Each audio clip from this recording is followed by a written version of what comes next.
that came through me, I don't know, maybe 30 some years ago, back in 1982 or something. I think I recorded it, and I had intended to bring another one. And we had the most amazing service last week. It was phenomenal. We had Sister Valerie Stevens with us, and the music ministry was just mind-blowing. And so I dropped this song, but several people asked me when we were having our fellowship if I would periodically bring a piece of music to connect. So today I'll speak brief so that I can connect. And I would like the speaking to be more experiential. I want to remind us that, as I said earlier, God is the author of life itself, but each of you and me, we get to be the author of our own experience of life. And even though we are spirit, and even though we are one, we get to appear to be whoever we want to be, whoever we say we are. So the deal is that we can think we are anything, and we can say we are anything, and we can act like we are anything. So I've told us before, we can be victimized and visited by victimization, but only we can determine whether that would give us an identity of I am a victim. If I think I am a victim, I will say I'm a victim, and I will act like a victim. So I get to choose between whether I am a victim of life and its circumstances, or that I am victorious.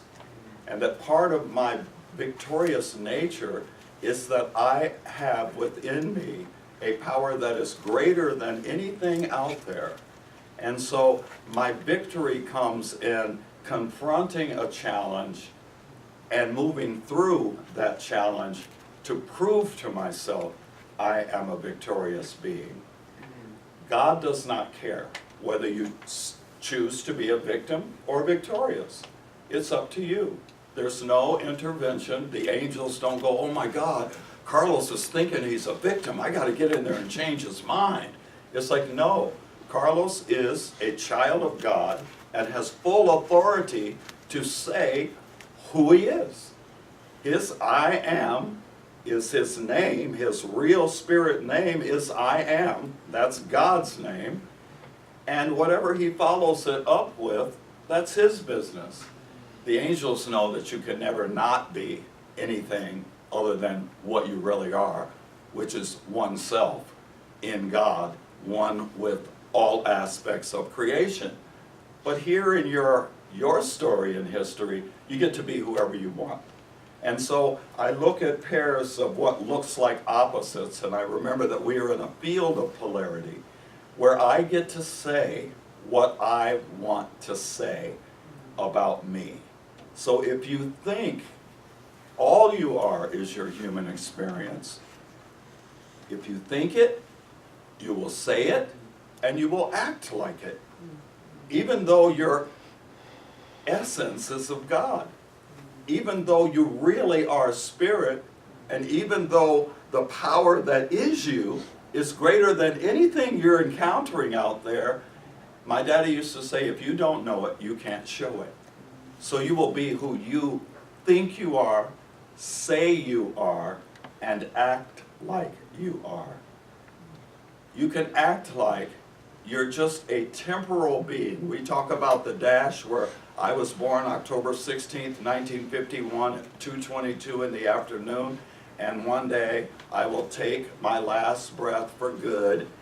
And Carlos born at this time, they'll have my end date at this time. And it's that little dash on my tombstone or that little dash on my urn. It's the dash we're living. But that's our incarnation. So I can think, oh my God, all I am is this guy who was born one day and is going to die another day. And oh man, I got to get things done. I can feel that that's my true identity. If I think it, I'll say it, and I'll act like it. Or I can know that even though I'm having a human experience, and that all of our human experiences appear to have a begin time and an end time, that the truth I can know is that I am eternally alive. That this incarnation is not the beginning or the end of me. That as spirit, I am eternal. If I think that, I'll say that. And I will act like that. And for all intents and purposes, I will be that. What I like to do is check in with Carlos like on the regular. The thing I know about Carlos is that if the higher me does not govern him, he will get lost in the wilderness. I know him. I used to believe that's all I was him. But now I speak from my higher self to him. I keep him on a short leash because I want him connected to God. He can go running around thinking he's lost, thinking he's confused, thinking that he is dysfunctional, thinking that he is either less than somebody or better than somebody. All of those are excursions into the wilderness. As I observe Carlos, I get that because of the human nature in him, he actually many times enjoys his wilderness excursions. Sometimes very consciously, he goes out of the garden and into the woods to do battle, to roll up his sleeves and put up his dukes and go to battle with someone. There are times when intentionally he goes out to scream at somebody, I'm me and you're not. And because you're not me, I'm going to look out for you. I may need to attack you before you attack me. Carlos has done that consciously. I'm governing him. I don't claim that he has the wherewithal to run his own life, actually. I'm talking about the ego personality Carlos that I used to think was who I was, and now I know it's just a manifestation of a piece of me, an important piece, but not the sponsor of the movie called My Life. So I stand as a witness posture, and I watch that guy, and I have to rein him back and get him out of the woods of ready to do battle, thinking he's less than, thinking he's better than, thinking he's got enemies out there, thinking he knows how somebody else should be living their life, judging someone, condemning someone for all the right and righteous reasons. Sometimes he doesn't know he's in the woods. I have to pull him back.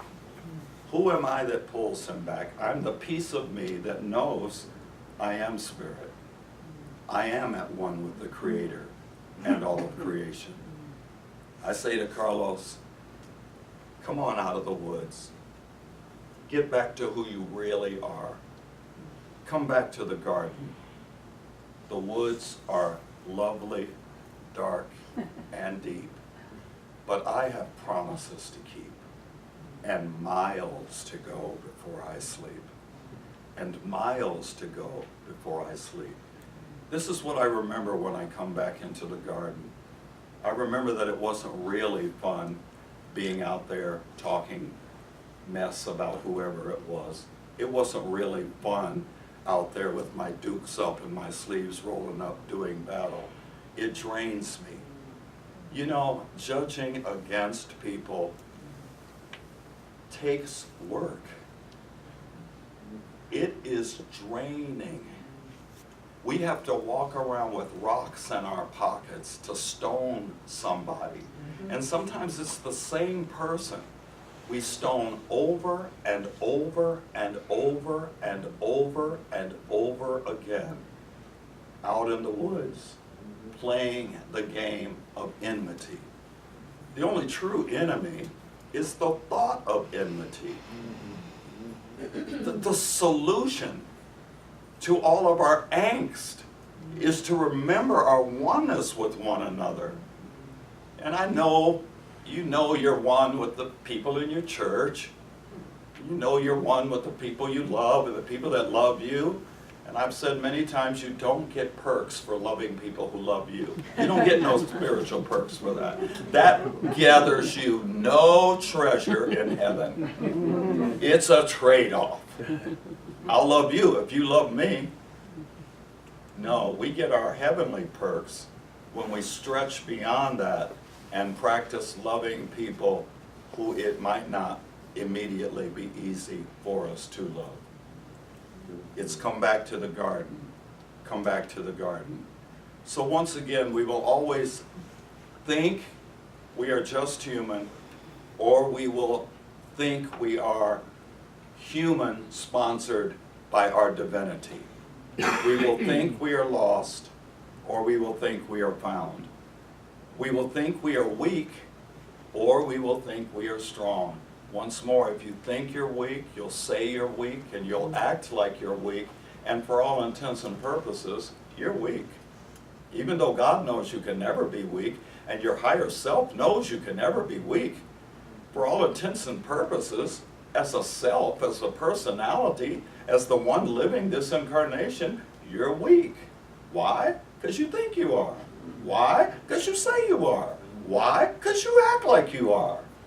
But if you think you're strong, and let me tell you, if you just look back, just give a brief review of the life you've lived through so far, you'll have to pat yourself on the back. You'll have to give yourself some dap. You have proved your strength. You have proved your capacity to get up off your knees when you have been knocked down. I have proved that being in a fetal position in bed, crawling to the bathroom, was not my permanent residence. Yea, though I walk through the valley of the shadow of death. Not yea, though I pitch a tent and build a house in the middle of the valley.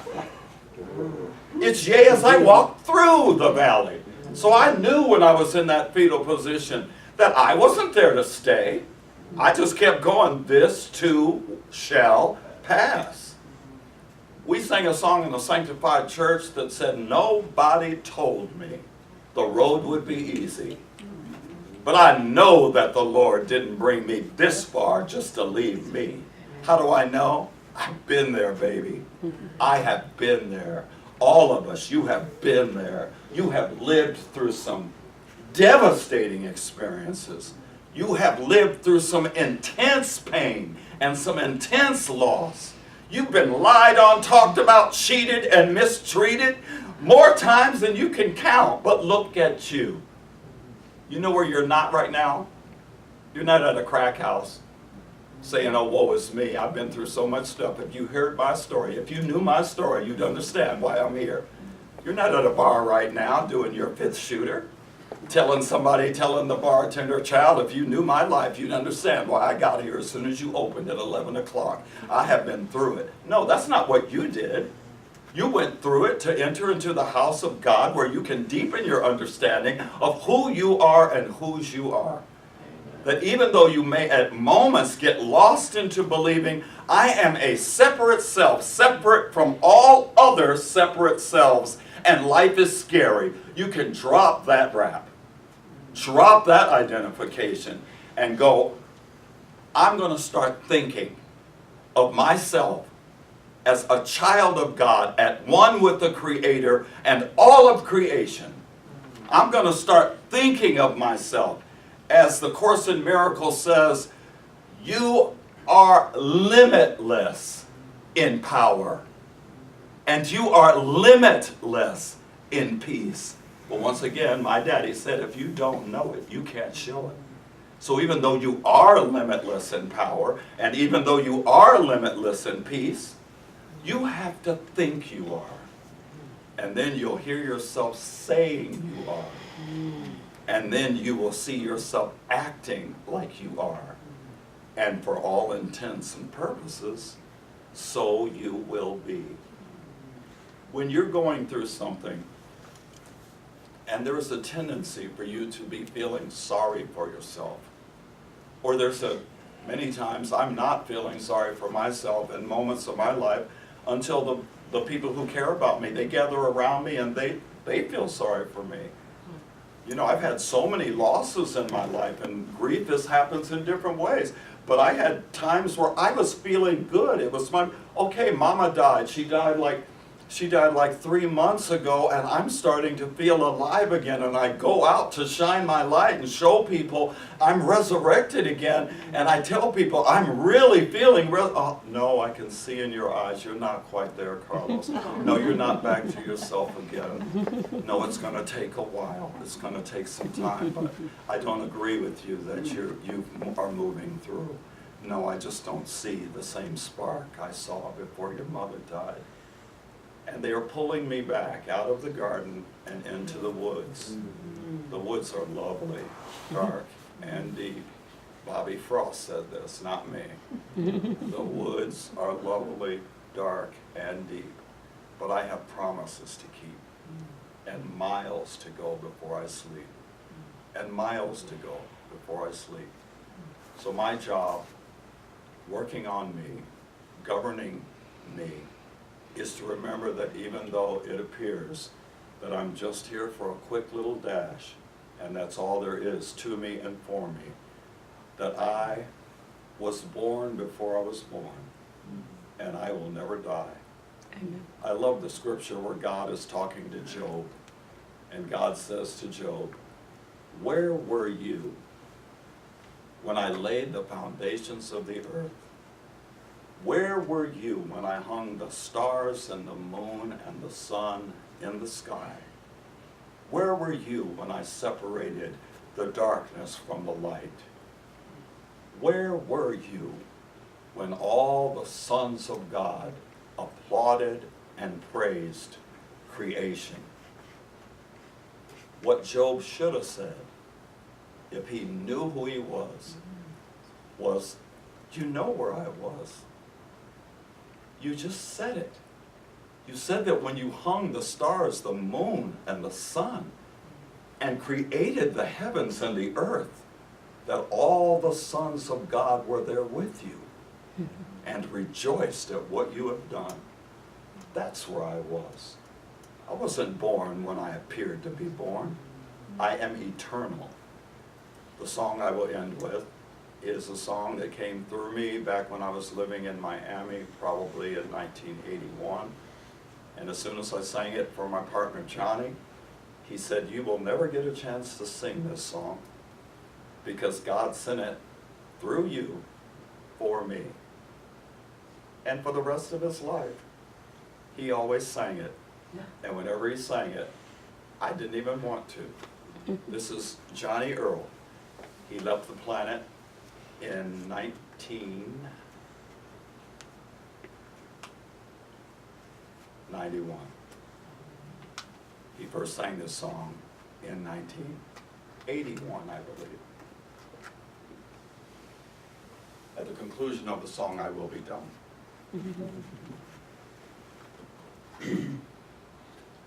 It's called Heaven Made, and it speaks for itself.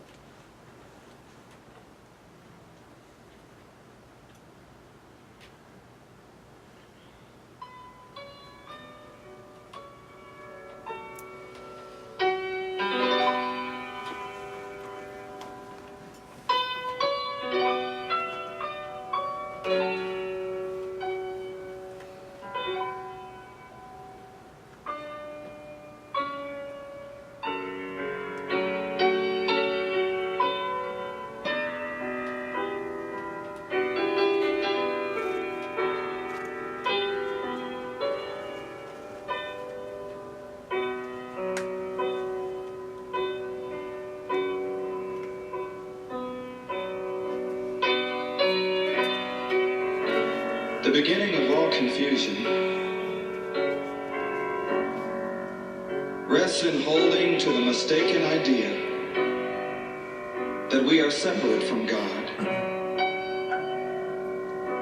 and that we are separate from love, and that we are separate from one another.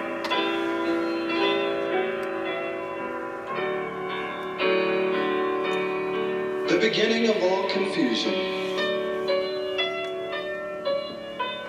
lies in holding to the mistaken idea that we are made of dust and born to die.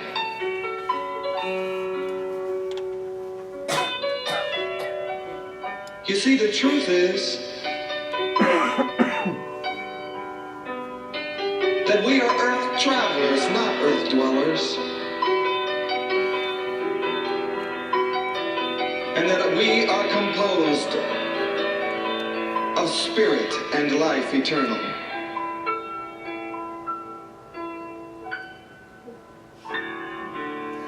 Whenever we need the remembering, let us bring the thought to mind that we are not made of dust. No. We are heaven made.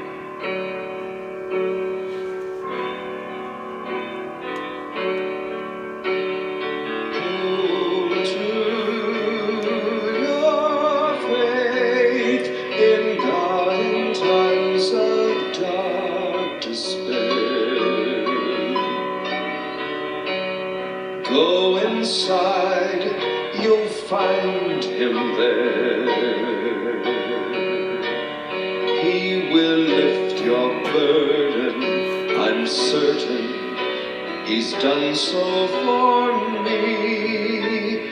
He is the life inside of every good you see. Rest in God and let him be. Seek him in the quiet, oh try it, and you'll be made free. And whenever you're afraid, just remember you are heaven made. Even though the trials come, you will rise above them one by one by one. Precious and holy God, I seek to do your will. Let my raging thoughts be still. Let me know the feeling of healing that silence can give. God is the sacred place where every faith is free. Just let his spirit fill my need.